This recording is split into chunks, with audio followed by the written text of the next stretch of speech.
जी हाँ दोस्तों, नमस्कार। आपका एक बार फिर से हमारे YouTube चैनल में बहुत बहुत स्वागत है। जी हाँ दोस्तों, ई-कॉमर्स कंपनी और भारतीय मानक ब्यूरो भी चीनी उत्पादों की रफ्तार कम करने में मदद करेंगे। मौजूदा समय में भारत का चीन के साथ होने वाला व्यापार करीबन 47 अरब डॉलर का है। जी हाँ दोस्तों, आगे बात करते राहुल गांधी ने कहा कि चीन योजना बनाता रहा, सरकार सोचती रही, कीमत जवानों ने चुकाई। जी हाँ दोस्तों, तो हम बात करें कांग्रेस के पूर्व अध्यक्ष और वायनाड सांसद राहुल गांधी इस मुद्दे पर लगातार सरकार को घेरने में लगे हुए हैं। जी आगे बात करते सुप्रीम कोर्ट ने कहा कि प्रवासी मजदूरों को तय सीमा से उनके घर तक पहुंचाया जाए, आदेश पर अमल करें केंद्र और राज्य सरकारें। जी हाँ दोस्तों, इस पर सुप्रीम कोर्ट ने केंद्र और राज्य सरकारों से कहा कि 9 जून के आदेश पर अमल करें और साथ ही कहा कि उन सभी प्रवासी मजदूरों को तय सीमा से उनके घर तक पहुंचाया जाए और साधन मुहैया कराए जाए। जी हाँ दोस्तों, आगे बात करेंगे कोरोना संक्रमण को रोकने के लिए ट्रिपल योजना पर होगा काम है, जाने क्या है ये पूरा प्लान। जी हाँ दोस्तों, कोरोना के संक्रमण की रोकथाम के लिए प्रशासन की ओर से ट्रिपल की योजना के तहत काम करने के निर्देश दिए गए हैं। इसमें आगे हम जानेंगे ट्रिपल टी योजना पूरी क्या है। जी हाँ दोस्तों, हम सभी बड़ी खबरों को आप जानेंगे। अगर इस यूट्यूब चैनल को आप पहली बार देख रहे हो तो लाल बटन को दबाकर सब्सक्राइब करें और साथ ही घंटी के बेल आइकन को भी जोड़ दबाएं ताकि जो भी वीडियो हम डालें उसकी सूचना आपको सबसे पहले मिल सके। जी हाँ दोस्तों, आगे बात करते हैं आर्थिक मोर्चे पर ड्रैगन की एगड़ी निकालेगा ये भारत का बड़ा प्लान, चीनी कंपनियों को लगेगा जोरदार झटका। जी हाँ दोस्तों, ई-कॉमर्स कंपनी और भारतीय मानक ब्यूरो भी चीनी उत्पादों की रफ्तार कम करने में मदद करेंगे। मौजूदा समय में भारत का चीनी के साथ होने वाला व्यापार करीबन भारत चीन के बीच सीमा पर बढ़ते तनाव का असर अब दोनों देशों के मध्य होने वाले कामगारों पर पड़ने जा रहा है। लद्दाख की गवाल घाटी में चीन के धोखे को लेकर देश के सामान्य नागरिक, सेना, सत्ता पक्ष, विपक्ष और व्यापारी जगत में खास आक्रोश है। आर्थिक मोर्चे पर ड्रैगन की एगड़ी निकालने के लिए भी भारत ने प्लान तैयार कर लिया है। अब इसी प्लान के जरिए भी चीनी कंपनियों को जोरदार झटका दिया जाएगा।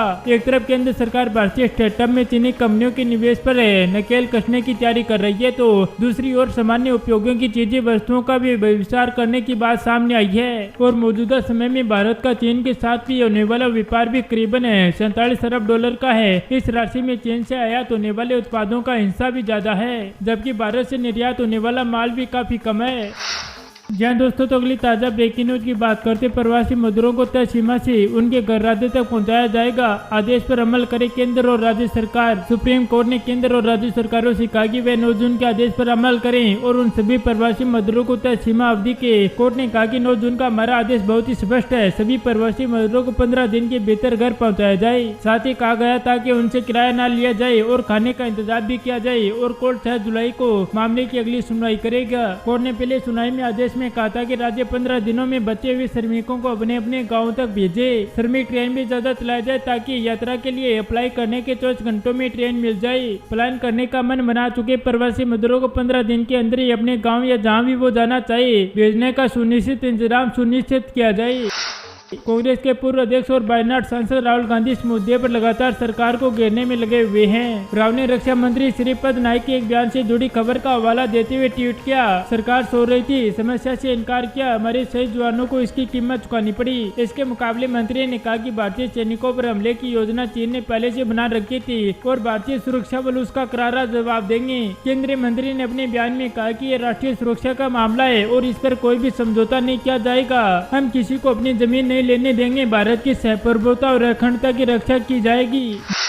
जहाँ दोस्तों, अगली अहम खबर की ओर बात करते कोरोना संक्रमण को रोकने के लिए ट्रिपल योजना पर होगा काम, जाने क्या है पूरा प्लान। जहाँ दोस्तों, हम बात करने वाले हैं गाजियाबाद जिले में कोरोना संक्रमण की रोकथाम के लिए प्रशासन की ओर से ट्रिपल टी योजना के तहत काम करने के निर्देश दिए गए हैं। जिला अधिकारी के अनुसार यदि किसी संक्रमण को समय से इलाज मिल जाता है तो वह अन्य लोगों के संपर्क में नहीं आएगा और संक्रमण के रोकने पर भी रोक लग सकती है। आगे और बात करते हैं, राजनाथ सिंह ने कहा कि भारतीय सेना किसी भी हालात से निपटने के लिए तैयार। रक्षा मंत्री राजनाथ सिंह ने सभी पक्ष नेताओं को गवाल घाटी में चीनी सेनाओं के साथ हिंसक झड़पों के बाद मौजूद हालात की जानकारी दी। रक्षा मंत्री ने विपक्षी नेताओं को भी बताया कि भारतीय सेना किसी भी हालात से निपटने के लिए तैयार है।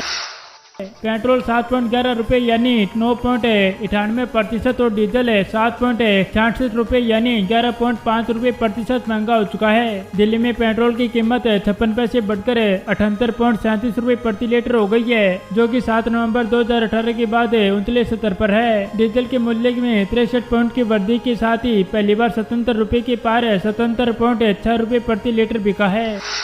जहाँ दोस्तों के लिए ताजा ब्रेकिंग न्यूज की बात करते हैं। सबसे ज्यादा संक्रमित मरीजों के बावजूद इस राज्य ने 1 जुलाई से स्कूल कॉलेज खोलने का लिया फैसला। जहाँ दोस्तों बात करते हैं कोरोना मरीजों की संख्या देश भर में बढ़कर 3,70,705 हो गई है। केंद्रीय स्वास्थ्य के मुताबिक पिछले 24 घंटों में 1.62 लाख टेस्ट हुए हैं। इसके साथ ही देश में अब तक 62,39,668 सफेद जांच हो चुकी है। वहीं एक ही दिन में सबसे ज्यादा 13,701 मरीज सामने आई हैं और 341 लोगों की जान भी चली गई है। वहीं महाराष्ट्र सरकार ने 1 जुलाई से स्कूल कॉलेज खोलने का भी ऐलान कर दिया है। वहीं राज्य सरकार के फैसले के अनुसार महाराष्ट्र में 1 जुलाई से नॉन रेड जोन क्षेत्र यूनियन कॉलेज के साथ साथ कक्षा 9 और 12वीं तक के सभी स्कूल फिर से खोलने का फैसला किया गया है। वहीं अगस्त में 6 से 8 तक की कक्षाएं फिर से खुलेगी। ये निर्णय सोमवार शाम को महाराष्ट्र के मुख्यमंत्री उद्धव ठाकरे ने एक बैठक में लिया।